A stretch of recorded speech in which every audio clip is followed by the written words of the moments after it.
जय हिंद दोस्तों, नमस्कार, वंदे मातरम। कैसे हैं आप सभी? उम्मीद करता हूँ बढ़िया होंगे, मस्त होंगे और अपनी पढ़ाई में लगे होंगे। वेलकम है आपका एक और नए वीडियो में, जिसमें आज हम कवर करेंगे त्रिकोणमिति का चैप्टर नंबर, जो हमारा एक्सरसाइज नंबर 8 का ए है। उसके सारे क्वेश्चन जिसमें इस वीडियो में जितने हो सकते हैं उतने करवाएंगे। आपको क्या करना है, वीडियो में लास्ट तक बने रहना है और सारे क्वेश्चन को वन बाय वन करके क्लियर करना है। ओके, वीडियो को स्टार्ट करते हैं बिना किसी देरी के और देखते हैं सबसे पहला क्वेश्चन। सबसे पहला क्वेश्चन क्या बोल रहा है इसमें? बोल रहा है कि 8 ए का जो पहला क्वेश्चन है, बोल रहा है एक त्रिभुज एबीसी में जो कोण बी है समकोण दे रखा है। कितना दे रखा है? 90 का। इसमें हम लिख लेते हैं। और अगर आपको क्वेश्चन समझने में दिक्कत हो, मतलब लैंग्वेज को समझने में दिक्कत होगा, तो ये जो क्वेश्चन सारे होंगे आपको स्क्रीन पे दिख जाएंगे, जिन्हें आप अच्छे से नोट डाउन करके उनको अच्छे से आसानी से क्लियर कर सकते हैं। ओके, देखते हैं पहला क्वेश्चन। पहला क्वेश्चन इसमें क्या बोल रहा है? एक त्रिभुज एबीसी में कोण बी 90 है। कितना है? समकोण मतलब 90 है इसको। और एक चीज समझते हैं, जैसे कि इसमें कोण बी जो दे रखा है कोण 90 को, तो इसी को हम क्या बोलते हैं? 90 को क्या बोलते हैं दोस्तों? समकोण बोलते हैं। क्या बोलते हैं? समकोण बोलेंगे। और ये जो समकोण होगा हमेशा उसके कहां पे आता है? जैसे कि कोई हमारा समकोण त्रिभुज बनता है तो वो जो हमसे 90 का कोण बोलेगा तो उसको हम यहाँ पे मिड में रखते हैं। किसको? जो हमारा एंगल ए बी सी करके या कुछ और दिया होगा, तो जिसपे समकोण होगा उसको यहाँ पे पुटअप करेंगे, यहाँ पे दोस्तों। ओके, यहाँ पे हमको वो क्वेश्चन पुटअप करना है। ओके, आपको इतना तो क्लियर हुआ होगा। अब देखते हैं पहला क्वेश्चन, इसको इरेज कर देते हैं। पहला क्वेश्चन में क्या बोल रहा है? कोण बी समकोण है। यहाँ पे लिख लेते हैं हम क्वेश्चन नंबर 1। इसमें दे रखा है कोण बी है, जो हमारा क्या दे रखा है? वो हमारा 90 डिग्री पे है। कितने पे है? 90 पे। और ए बी दे रखा है हमारा इसमें दोस्तों, कितना दे रखा है? ए बी दे रखा है 5 सेंटीमीटर। कितना दे रखा है? 5 सेंटीमीटर। और बी सी दे रखा है इसी में, बी सी मतलब कितना? 12 सेंटीमीटर। कितना दे रखा है? 12। तो बोल क्या क्या रहा है हमसे? साइन ए की वैल्यू निकलवा रहा है और कॉस ए की वैल्यू निकलवा रहा है, और किसकी निकलवा रहा है दोस्तों? टेन ए की वैल्यू निकलवा रहा है। हमको ये तीन वैल्यू इसमें फाइंड करनी है, तो इन पे हम क्या करेंगे? वन बाय वन के अच्छे से डिस्कस करते हैं। ओके, अब आपको समझना है एक चीज कि अगर हम आपको एक और इंफॉर्मेशन दे कि इसका जो कॉन्सेप्ट की क्लास थी, मैंने लास्ट वीडियो में कवर करवा दी थी, जिसका कॉन्सेप्ट की वीडियो में, जिसकी लिंक मैं डिस्क्रिप्शन में दे दूंगा। आप चाहें तो वहां से इसको डाउनलोड करके देख सकते हैं या ऑनलाइन पे भी देख सकते हैं। ओके, इसको देखते हैं। अगर आपको कुछ बताएं तो इस पे हम क्या लगाएंगे? सबसे पहले तो इस पे एक समकोण बनाते हैं। क्या बनाएंगे दोस्तों? समकोण बनाएंगे, जो कि कुछ इस टाइप में बनता है। बना लिया हमने समकोण। अब अगर हमने इस पे समकोण बनाया, तो यहाँ पे हमारा जो कोण दे रखा है बी, उसको पुटअप करेंगे। अभी बताया था समकोण कितने का होगा? 90 डिग्री का। अब ये हमारे, ये इनके लिए हम फ्री हैं, इसको हम जो भी चाहें मान सकते हैं। अगर हम यहाँ पे ए रखते हैं, क्या रखेंगे? ए रख लेंगे, और यहाँ पे बी, और यहाँ की क्या रखेंगे? सी रखेंगे। अब जहां पे जो हमारा एंगल दे रखा है, यहाँ पे पुटअप करें वैल्यू पहले। तो ए बी कितना दे रखा है? 5 सेंटीमीटर। और बी सी कितना दे रखा है? 12। तो अब यहां से हम इसका कर्ण निकालेंगे। तो कर्ण बराबर सूत्र क्या होता है? कर्ण का स्क्वायर बराबर होता है लंब स्क्वायर प्लस में आधार स्क्वायर। ओके, अगर वैल्यू यहाँ पे पुटअप करेंगे तो कर्ण यहाँ पे 12 दे, लंब हमारा कितना दे रखा है? 12। क्योंकि कोण के जस्ट सम्मुख भुजा हमारी क्या होती है? लंब होती है। यहाँ पे कोण हमारा सभी में ए दे रखा है, तो इसके अगर इससे मेजर करें तो हमारा क्या हो जाएगा? लंब 12 हो जाएगा। 12 का वर्ग करेंगे, और प्लस में आधार का स्क्वायर, आधार हमारा दे रखा है 5, 5 का वर्ग कितना हो दोस्तों? 25। यहाँ पे वैल्यू पुटअप करें, 12 के 144 और प्लस में 25। अगर इन दोनों को ऐड कर लेंगे तो हमारा कितना आ जाएगा? 169, मतलब 169। फिर यहाँ से अगर हम करें तो हमारा कितना है? 169 का रूट लगा लेंगे, क्योंकि यहाँ पे के स्क्वायर दे रखा है। अब यहाँ से अगर हम स्क्वायर हटाएंगे तो यहाँ पे स्क्वायर रूट लगा लेंगे, और यहाँ पे 169, जिसका अगर हम देखें तो वर्ग हमारा कितना होता है? 13। तो के बराबर हमारा जो कर्ण था वो कितना निकला दोस्तों? 13 निकला है। यहाँ पे रख लेंगे। अब जो वैल्यू पूछ रहा है उनको हम आसानी से निकाल सकते हैं। जैसे हमसे सबसे पहले क्या पूछ रहा है, इनको अगर हम वन बाय वन इरेज करें और वैल्यू रखते हैं इनकी। ओके, अगर साइन ए की वैल्यू हम निकालें तो साइन ए में अगर हम फॉर्मूला देखें तो क्या होता है, कुछ इस टाइम में होता है ना, अगर यहां से निकालें क्या होता है दोस्तों कि यल ए यल अपॉन में के और ए, ये होता है। यहां से देखें तो ये हमारा साइन होता है, तो साइन बराबर क्या रखेंगे यहाँ पे, लंब अपॉन में कर्ण। अगर लंब देखें यहां से हमारा कितना है 12 और कर्ण कितना दे रखा है 5। ये हमारी इसकी वैल्यू निकल आई। दूसरा देखते हैं क्या दे रखा है, कॉस की वैल्यू निकालना है, कॉस ए की।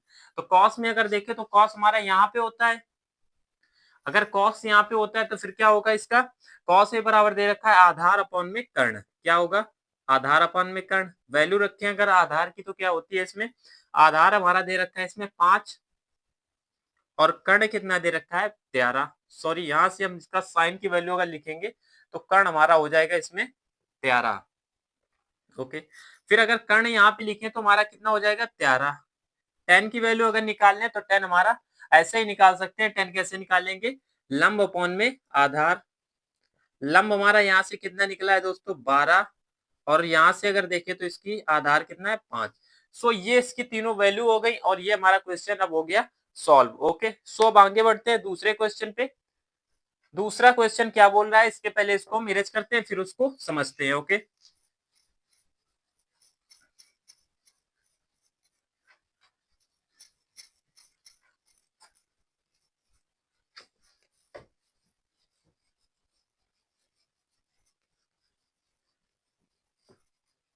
दोस्तों दूसरे क्वेश्चन को हमने कर लिया इरेज और देखते हैं अब अगला क्वेश्चन। अगला क्वेश्चन हमारा क्या बोल रहा है, क्वेश्चन नंबर दूसरा, क्वेश्चन नंबर दूसरा हमारा क्या बोल रहा है इसमें,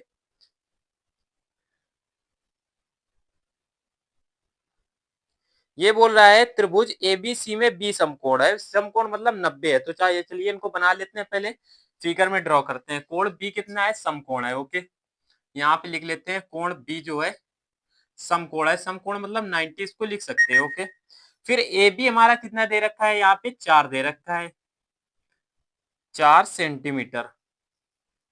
फिर क्या दे रखा है, बीसी दे रखा है हमारा, बीसी दे रखा है 3 सेंटीमीटर और सीए भी दे रखा है इसमें, क्या दे रखा है 5 सेंटीमीटर।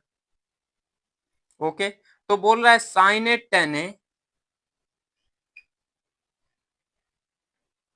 साइन ए की वैल्यू निकालना है, टेन ए की वैल्यू निकालना है।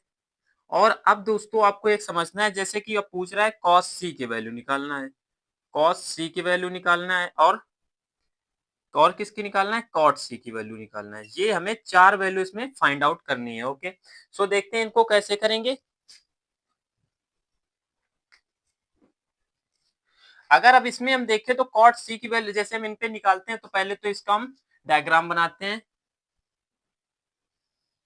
कुछ इस टाइप में हमारा समकोण बन जाएगा। ओके, बी समकोण दे रखा है, इसको हम कहाँ पे रखेंगे, मिड में रखेंगे इसके। बी दे रखा है 90 डिग्री का, यहाँ पे रख लेते हैं बी। ओके, फिर अगर हम ए बी को देखें, यहाँ पे हम ए ड्रॉ करते हैं और यहाँ पे बी ड्रॉ करते हैं, सॉरी यहाँ पे क्या रखते हैं, सी रख लेते हैं। ओके, अगर ए बी को देखें तो हमारा कितना दे रखा है 4 सेंटीमीटर, बीसी कितना दे रखा है दोस्तों 3 दे रखा है, और अगर सीए की बात कर लें तो सीए इसमें कितना दे रखा है 5 सेंटीमीटर, कुछ इस टाइम में दे रखा है। अब यहां से अगर हम एक चीज आपको बताएं कि क्या होगा, कि जैसे अगर हम एंगल को मेजर करते हैं, जहां से एंगल मेजर करते हैं, जैसे ए को मेजर करेंगे, यहां से अगर हम इसको मेजर करें यहां से, तो अगर इसके जस्ट जो सामने होगा वो क्या बनेगा, लंब बन जाएगा अकॉर्डिंग टू ए। ए के लिए अगर यहाँ पे हम लिख दें, ए के लिए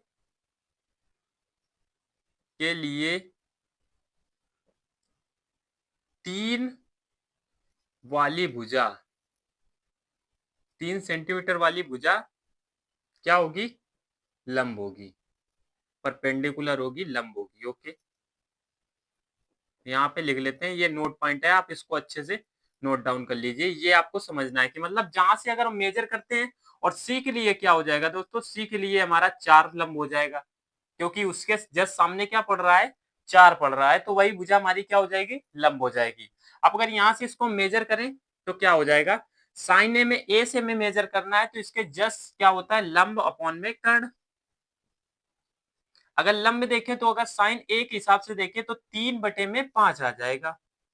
कर्ण तो हमेशा फिक्स रहता है, ये हमारा कर्ण रहेगा जो कि हमेशा फिक्स रहता है। ओके, tan a की वैल्यू की अगर हम बात करें तो tan में क्या फॉर्मूला होता है, लंब अपॉन में आधार होता है। क्या होता है, लंब अपॉन में आधार। अगर इसको मेजर करें तो हमारा क्या हो जाएगा, 3/4 हो जाएगा, 3/4। अब बात कर ले कॉट सी की, तो कॉट सी, अब एंगल हमें कहां से दोस्तों मेजर करना है, सी से मेजर करना है। तो सी से अगर हम मेजर करें तो यहां से हमारा अब ये लंब बनेगा, जाके ऐसे करके कुछ ये लंब बनेगा। अगर ये लंब बनेगा तो हमारा इसका फॉर्मूला क्या होता है, कॉस का, यहाँ कॉस का हमारा क्या सूत्र होता है, आधार अपॉन में कर्ण। अगर हम आधार देखें इसके बेसिस पे तो आधार हमारा ये तो बनेगा नहीं, अब इसके अकॉर्डिंग ये वाला आधार हो जाएगा ना। तो आधार पे हम कितना रख सकते हैं, 3/, कर्ण तो फिक्स रहता है 5। और यहां से क्या करेंगे, कॉट की वैल्यू अगर निकालेंगे तो कॉट हमारा क्या हो जाएगा, सी के बेसिस पे अगर बात करें कॉट का हमारा फॉर्मूला क्या होता है, आधार अपॉन में लंब। तो अगर हम सी के बेसिस पे बात करें तो हमारा आधार क्या होगा, 3 और बटे में लंब 4।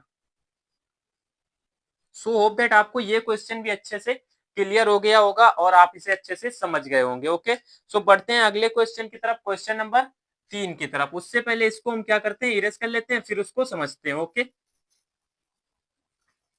होप दैट आपको क्लास में अच्छे से एंजॉय, मतलब मजा आ रहा होगा और आप इसको अच्छे से समझ भी रहे होंगे। सो तब तक आपको क्या करना है, इस क्लास को और अपने दोस्तों के साथ में शेयर कर लेना है, जिससे क्या होगा कि उनका भी थोड़ा थोड़ा, मतलब उनको, उनके लिए भी इजी हो जाएगा थोड़ा इसको कंसेप्ट को समझना। ओके,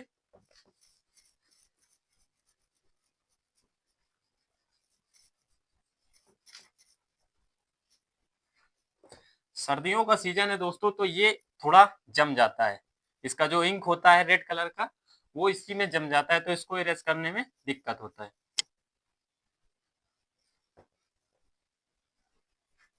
ये हो गया साफ। अब देखते हैं अगला क्वेश्चन नंबर 3। 3 नंबर भी क्या बोल रहा है, 3 नंबर को शायद आप बिल्कुल सेम तरीके से करेंगे जिसको आपको स्क्रीन पे दिख रहा होगा, और इसको आपको आसानी से मतलब करना है। अगर ये नहीं होगा तो आपको बता देना है कि भैया ये क्वेश्चन हमारा जो 3 नंबर का था वो नहीं हो रहा है, तो इसको हम समझा देंगे। ओके, अगले क्वेश्चन नंबर 4 की ओर मूव करें, तो 4 भी आपको सेम एज ऐसे ही करना है। अगर चाहे तो आप इसको, चलो इसको हम बता देते हैं। इसमें दे रखा है सी समकोण है, क्या दे रखा है, सी समकोण है। आइए इसका पहले डायग्राम बनाते हैं, पहले कुछ लिख लेते हैं। कोण क्या दे रखा है, कोण जो सी दे रखा है, 4 नंबर का क्वेश्चन, कोण सी दे रखा है हमारा समकोण है, कितना है, समकोण है, तो यहाँ पे लिख लेते हैं सी जो है हमारा 90 का है। ओके, फिर दे रखा है ए बी जो है, ए बी कितने का दे रखा है, 26 का दे रखा है, मतलब 26 सेंटीमीटर बोल रहा है, ए बी 26 सेंटीमीटर है। ए सी कितना दे रखा है दोस्तों, ए सी दे रखा है 10 सेंटीमीटर। और क्या दे रखा है, बी सी दे रखा है हमारा इसमें 24 सेंटीमीटर, कितना दे रखा है, 24 सेंटीमीटर। तो इसमें क्या बोल रहा है, टेन ए, सॉरी साइन ए निकालना है हमें, साइन ए फाइंड करना है, टेन बी फाइंड करना है।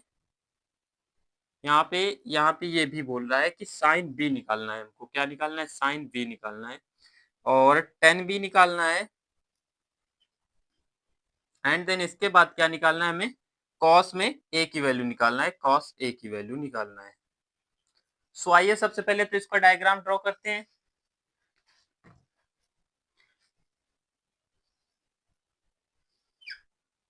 अब इसमें क्या बोल रहा है, जो कोण सी है वो समकोण है, तो इस सी को यहाँ पे पुटअप करेंगे जो कि कितने डिग्री का बन रहा है, 90 डिग्री का। फिर क्या करेंगे, इसमें 90 का तो ये बन गया। अब ए बी को हम चाहे जहाँ ड्रा कर सकते हैं, यहाँ पे ए रख लेते हैं, सी ये रख गया, और बी यहाँ पे बना लेते हैं दोस्तों। ए बी हमारा कितना दे रखा है, जो कि बी सी दे रखा है 24 का, कितना दे रखा है, बी सी दे रखा है, बी सी दे रखा है 24 का। ए सी कितना दे रखा है, 10 सेंटीमीटर, और ये जो दे रखा है 26 सेंटीमीटर, कितना दे रखा है, 26 सेंटीमीटर। कर्ण हमेशा बड़ा आएगा, कितना आएगा, कर्ण हमेशा बड़ा आएगा। ओके, अब देखते हैं इसको हम करते हैं आसानी से। सो सबसे पहले बी की वैल्यू देखते हैं, बी अगर बी के हिसाब से देखें तो इसके हिसाब से ये वाला क्या हो जाएगा, लंब हो जाएगा। अगर ये वाला लंब हो गया दोस्तों तो ये क्या हो जाएगा, आधार हो जाएगा। और कर्ण हमेशा फिक्स रहता है, ये वाला कर्ण जो है हमेशा फिक्स रहेगा, इसको हम कहीं भी या इधर उधर ट्रांसफर नहीं कर सकते। अगर देखिए हम इस पे साइन बी की वैल्यू क्या निकालना है, साइन बी की वैल्यू, तो साइन बी में हम क्या कर सकते हैं, साइन बी की जगह पे हमारा फॉर्मूला देखिए, अगर यहाँ से क्या होता है यल ए यल अपॉन में के ए, ओके। साइन यहाँ पे होता है तो इसका क्या करेंगे, ये साइन हो गया लंब अपॉन में कर्ण। अगर लंब अपॉन में कर्ण हुआ दोस्तों तो लंब क्या वैल्यू क्या रखेंगे हम इसमें, लंब हमारा दे रखा है 10 अपॉन में कर्ण कितना दे रखा है 26। या तो आप इसको आंसर ये पुटअप कर सकते हैं या इसको 2 से कट करके यहाँ पे हम क्या रख सकते हैं 5 बटे में 13 ये रख सकते हैं। अगर हम 10 बी की वैल्यू निकालें तो 10 हमारा कहाँ पे रहता है, यहाँ पे 10 रहता है। अगर यहाँ पे 10 हो गया तो 10 की वैल्यू क्या लिख सकते हैं, लंब अपॉन में आधार, कितना लंब अपॉन में आधार। अब अगर लंब अपॉन में आधार हो गया तो यहाँ पे क्या लिख सकते हैं, लंब की वैल्यू हमारी इसमें कितनी दे रखी है 10 और बटे में आधार की वैल्यू कितनी है 24। अगर इसको भी 2 से हम कट कर देंगे तो कितना आ जाएगा 5 बटे में 12, ओके। अगर अब 10 ए की वैल्यू निकालें क्योंकि यहाँ पे एंगल चेंज करवा रहा है तो एंगल चेंज होने के हिसाब से अब क्या होगा, ये वाला लंब हो जाएगा। पहले तो इसका फॉर्मूला लिखते हैं, कॉस कहाँ पे होता है, यहाँ पे कॉस होता है, तो कॉस में क्या होगा आधार अपॉन में कर्ण। अगर आधार अपॉन में कर्ण हुआ तो यहाँ पे क्या रख सकते हैं, आधार में रख सकते हैं हम इसमें 24, आधार इसके हिसाब से ये हमारा 10 हो गया आधार, बटे में क्या कर सकते हैं कर्ण, कर्ण हमारा 26 होगा। इसको अगर कट करेंगे 2 से तुम्हारा कितना आ जाएगा 5 बटे में 13। अब बोलोगे भैया इसमें कॉस ए साइन बी ये तो वैल्यू फिक्स है, तो आप इसमें फिक्स है इसको भी देख लीजिए भैया कि इसमें क्या है, कॉस इसमें एंगल ए दे रखा है और इसमें एंगल बी दे रखा है, ओके। सो देखते हैं, बढ़ते हैं नेक्स्ट क्वेश्चन की ओर और इसके पहले हम इसको इरेज करते हैं।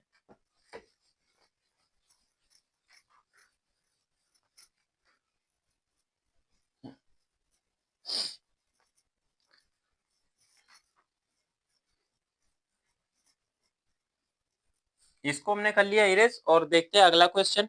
अगला क्वेश्चन इसमें दोस्तों क्या बोल रहा है कि एबीसी बी समकोण है, सेम एज आपको सेम एज जैसे ही करना है। इसको आपको जो बोर्ड में दिख रहा है सेम एज जैसे अभी बताया मैंने क्वेश्चन, सो आपको सेम एज वैसे ही करना है, ओके। 5 नंबर को क्वेश्चन देखते हैं, छठवां क्वेश्चन क्या बोल रहा है। छठवां क्वेश्चन थोड़ा आइए आपको छठवां बताते हैं क्योंकि इसमें पीक्यू टर्म्स में दे रखा है, वैसे चेंजमेंट इसमें कुछ नहीं है, बस क्या है कि इसमें जो मान दे रखे हैं मतलब जो इसमें वैल्यू दे रखी है किसकी इसको वो मतलब दर्शाने की जो वैल्यू दे रखी है वो केवल चेंज कर रखी है, ए बी जो ए बी सी दे रखा था वहां पे बस चेंज किया है, पी क्यू आर कर दिया है, ओके। सो देखते हैं इसमें क्या दे रखा है, कोण क्यू समकोण है, क्यू को रख लेते हैं हम समकोण पे। फिर दे रखा है पी क्यू कितना दे रखा है दोस्तों, पी क्यू इसमें दे रखा है हमारा 4 सेंटीमीटर, कितना दे रखा है 4 सेंटीमीटर। क्यू आर दे रखा है 3 सेंटीमीटर और पी आर कितना दे रखा है हमारा इसमें 5 सेंटीमीटर। तो वैल्यू दोस्तों किसकी पुटअप पूछ रहे थे, कॉस पी की वैल्यू पूछ रहा है, टेन पी की और कॉस आर की, टेन पी की और क्या दे रखा है कॉस आर की वैल्यू पूछ रहा है। सो आइए देखते हैं इसको भी वैसे ही फोड़ते हैं जैसे कि लास्ट क्वेश्चन फोड़ा, ओके। सो पहले तो फिगर को ड्रा करेंगे, इसका डायग्राम कैसे बनेगा कुछ इस टाइप में बनेगा, ओके। अब यहाँ पे कोण क्यू हमारा समकोण दे रखा है तो इसको क्यू को हम रख लेते हैं 90 डिग्री समकोण पे। अब यहाँ पे हम अगर देखें तो पी को कहीं भी फिक्स कर सकते हैं, क्यू ये हो गया, आर को यहाँ फिक्स कर लेते हैं, वैल्यू रखते हैं, पी क्यू की मान कितना दे रखा है 4, ये कितना दे रखा है 3 और ये कितना दे रखा है 5। इतना तो आपको आया, होप दैट आपको इतना तो समझ में आ गया होगा, ये वैल्यू कैसे रखा जाता है, लंब कर्ण कौन होता है ये तो आपको समझ में आ गया होगा। अब देखते हैं कॉस पी के हिसाब से, मतलब एंगल जो हमारा है पी के हिसाब से, तो पी के जस्ट सामने हमारी कौन सी भुजा पड़ रही है, कौन सी, ये वाली साइड्स पड़ रही है, तो ये क्या हो जाएगा इसके बेसिस पे आधार नहीं, क्या हो जाएगा लंब, क्या हो जाएगा लंब हो जाएगा, ओके। ये हमारा इसका लंब हो गया और ये इसके हिसाब से आधार हो जाएगा और कर्ण हमारा वही पुराना वाला फिक्स रहेगा। देखते हैं फिर अगर हम कॉस की वैल्यू, कॉस का फॉर्मूला लिखे तो क्या होता है एल ए एल लाल और फिर यहाँ पे क्या क्या ए, ओके। यहाँ पे रखते हैं तो क्या कॉस भी हमारा क्या कॉस यहाँ पे होता है आधार अपॉन में कर्ण, आधार अपॉन में कर्ण। आधार की वैल्यू लिखे तो इसमें 4 दे रखा है, कर्ण कितना दे रखा है 5। टेन के हिसाब से देखे तो 10 में क्या हो जाएगा लंब अपॉन में आधार, तो लंब अपॉन में आधार क्या हो जाएगा लंब, लंब इसमें कितना दे रखा है 3, यहाँ पे रख लेते हैं पहले फॉर्मूला। ओके, लंब अपॉन में आधार, अगर देखें लंब कितना दे रखा है दोस्तों 3 और आधार कितना दे रखा है 4। फिर देखते हैं इसमें कॉस आर, एंगल बेसिस जो हमारा आर है आर के बेसिस पे देखते हैं। आर के बेसिस पे अब हमारा क्या हो जाएगा ये वाला आधार बनेगा, क्या बनेगा सो सर इसमें ये हमारा क्या बन जाएगा, इसमें हमारा ये बन जाएगा लंब। ओके, और अगर इसके हिसाब से देखें तो ये हमारा क्या हो जाएगा आधार हो जाएगा। हाँ ये वैल्यू को रखते हैं। फिर कॉस की वैल्यू, कॉस के फॉर्मूला क्या होता है आधार अपॉन में कर्ण, अगर आधार अपॉन में कर्ण हुआ तो इसके हिसाब से अगर एंगल आर के बेसिस पे देखें तो क्या हो जाएगा, एंगल आर के बेसिस पे हमारा हो जाएगा एंगल आर के हिसाब से हमारा ये हो गया लंब, तो इसके हिसाब से ये हमारा हो गया आधार 3 और बटे में 5। होप दैट आपको इतना तो क्लियर हो गया होगा, ये क्वेश्चन भी हमारा अच्छे से क्लियर हो गया होगा। फिर अगर अगले क्वेश्चन की ओर बढ़े, ये क्वेश्चन हमारा कौन सा था, क्वेश्चन नंबर ये हमारा था 6। फिर देखते हैं 7वां क्वेश्चन, 7वें क्वेश्चन को अब करवाते हैं नेक्स्ट वीडियो में। सो आपको क्या करना है वीडियो में लास्ट तक, ये वीडियो आपने मूव कर वॉच कर ली होगी और क्वेश्चन भी अच्छे से क्लियर किए होंगे। सो इसका नेक्स्ट पार्ट जो होगा हम जल्दी अपलोड कर देंगे, सो आप उसे भी वॉच करके अच्छे से सारे क्वेश्चन को क्लियर कर लेना। ओके, सो मिलते हैं नेक्स्ट वीडियो में, तब तक के लिए जय हिंद, वंदे मातरम, ख्याल रखिए अपना।